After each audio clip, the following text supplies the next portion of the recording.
Owning a traditional sailboat requires extra maintenance. The wooden spars, mast, gaff, bowsprit have to be protected from dry rot, termites, cracking, etc. Periodically, we apply a mixture of linseed oil and varnish to keep the wood in good condition. To work on the gaff, we have to unlace the head of the mainsail first.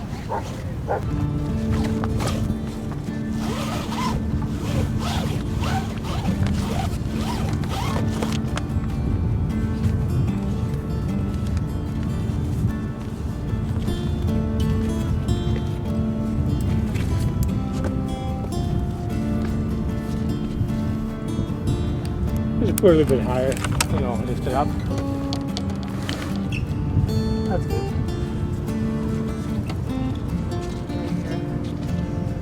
Here. A little bit.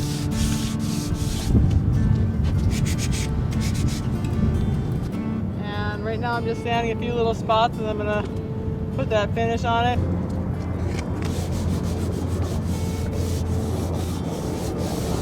You always put a covering over the sail, so if there is any kind of drips, protects the sail.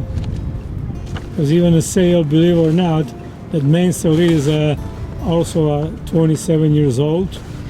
Although we have another one, brand new, downstairs put away. We're waiting until this one wears out. This one is still in a very workable shape. We always took good care of it, always covered it, and so on. So we got our money's worth. The gaff is 27 years old and we built it on board in Hawaii to fit our new mainsail. It's 17 feet long and is laminated out of clear, kiln-dried Douglas fir.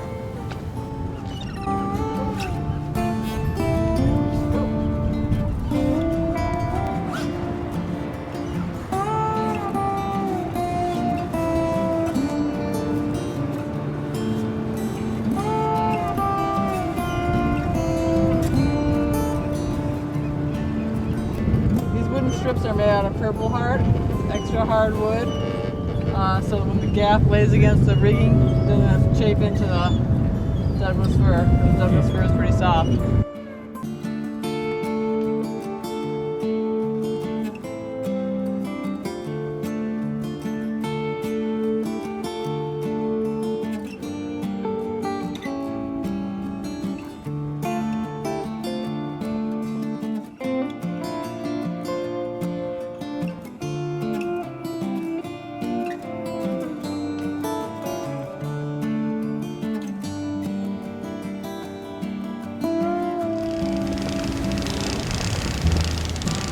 Getting emerald steel ready to sail is quite a task.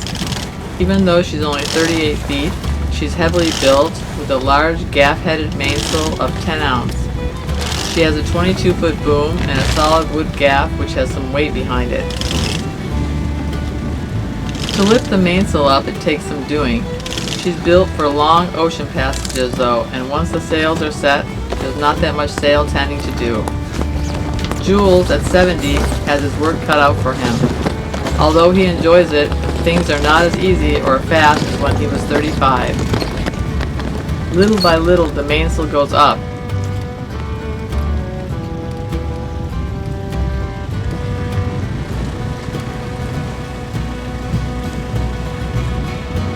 And after swedging her up tight, she's ready to sail.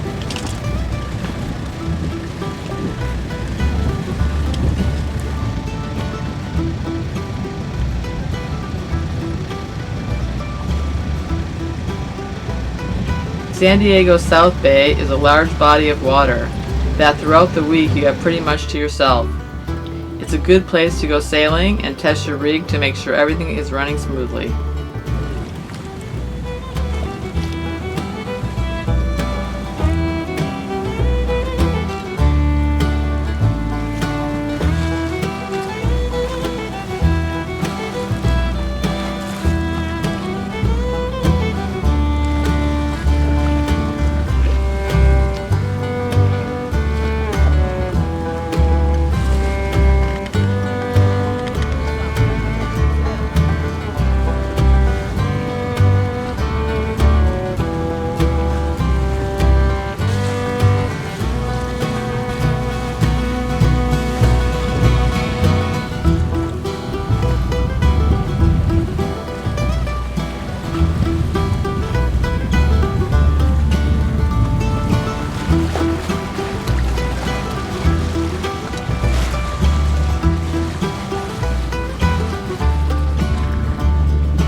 same time, we run her on several different headings to check our compass deviation and move the compensation magnets as required.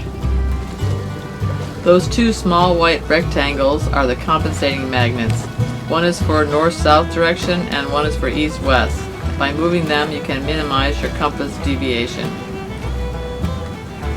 Today with GPS, it's much easier to figure out your compass deviation than in the past when you had to use charts and a fixed point on shore to determine your course.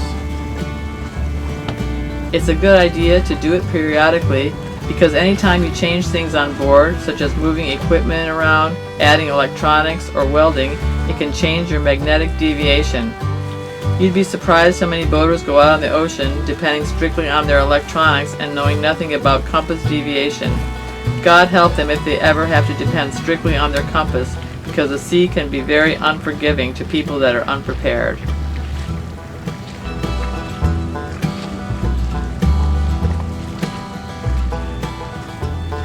Okay guys, so that's it for now.